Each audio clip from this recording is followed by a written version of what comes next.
Hello, ഞാനിന്ന് വന്നിരിക്കുന്നത് നമ്മുടെ ഒരു വൺ ഡേ ടൂർ ഡെസ്റ്റിനേഷനായ സാമ്പ്രാണിക്കൊടിയെ പറ്റി സംസാരിക്കാനാണ്. അത് കൊല്ലത്തിനടുത്തുള്ളൊരു സ്ഥലമാണ്. അവിടെ നമ്മൾ പള്ളിയിൽ നിന്ന് ഒരു വൺ ഡേ ടൂർ പോയിരുന്നു.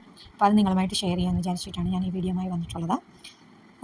ഇതാണെങ്കിൽ നല്ലൊരു ടൂറിസ്റ്റ് ഡെസ്റ്റിനേഷനാണ്. നമുക്ക് ഈ വെള്ളത്തിലൊന്നും ഇറങ്ങാത്തവരായിട്ടുണ്ടെങ്കിൽ നമുക്കവിടെ പേടിയില്ലാതെ തന്നെ ഇറങ്ങി നിൽക്കാനായിട്ട് പറ്റും. നിങ്ങൾക്ക് കാണാമല്ലോ, ഇപ്പോൾ ചോപ്പക്കുട്ടൻ ഇവിടെ വെള്ളത്തിൽ ഇറങ്ങിയിരിക്കുവാണ്. അവിടെ നന്നായിട്ട് നമുക്ക് നിൽക്കാനായിട്ടുള്ള അത്രയുള്ള ആഴമേ ഉള്ള. അപ്പോൾ നമ്മൾ ഇവിടേക്ക് വരുന്നത്, ഈ സ്ഥലത്തോട്ട് എത്തിപ്പെടുന്നത് നമ്മൾ ഒരു ചെറിയ ബോട്ടേ നമ്മൾ ഇവിടെ കൊണ്ട് ഇറക്കിത്തരും. അത് കഴിഞ്ഞ് ഇവിടുന്ന് നമ്മൾ ഈ ചെറിയ വള്ളത്തിലാണ് നമ്മൾ യാത്ര ചെയ്യുന്നത്.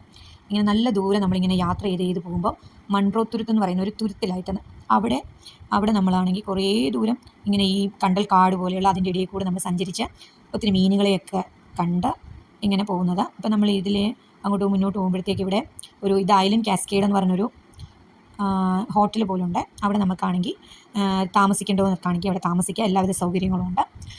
നമ്മളിപ്പോൾ വൺ ഡേ പോയതുകൊണ്ട് നമ്മളവിടെ താമസിച്ചില്ലായിരുന്നു. നമ്മൾ എല്ലാവരും ഒന്നിച്ച് പോയി, എല്ലാവരും ഒന്നിച്ച് തന്നെ തിരിച്ചു വരികയാണ് ഉണ്ടായത്.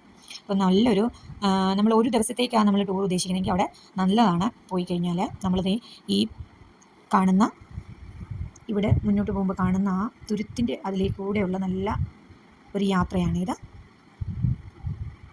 അവിടെ ആണെങ്കിൽ നമുക്ക് ഈ വള്ളത്തെ തന്നെ നല്ല ഈ സമയത്ത് നല്ല വെയിലുള്ള സമയമായിരുന്നു, എങ്കിലും നമുക്ക് അത്രയ്ക്കൊന്നും ഒരു ക്ഷീണമൊന്നും തോന്നിയില്ല.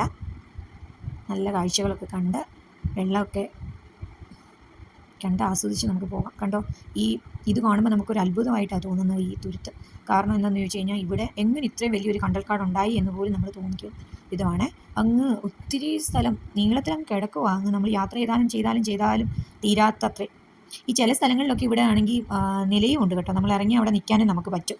നമ്മളിപ്പം അവിടെ ഇറങ്ങിയില്ല, നമ്മളിങ്ങനെ വള്ളത്തെ തന്നെ ഇരുന്ന് കണ്ട് ഇങ്ങനെ പോരുമായിരുന്നേ.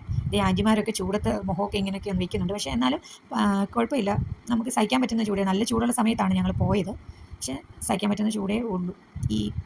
കാരണം നമ്മൾ വെള്ളത്തിൽ കൂടെയുള്ള യാത്രയാണ്, നല്ല കാറ്റൊക്കെ അടിച്ചിട്ടുള്ള യാത്രയാണല്ലോ. അപ്പോൾ ഇങ്ങനെ പോയി നമുക്കാണെങ്കിൽ ഒത്തിരി മീനുകളൊക്കെ ഇങ്ങനെ വെള്ളത്തിൽ കൂടെ പോകുമ്പോൾ നമുക്കിങ്ങനെ അടുത്ത് കാണാം.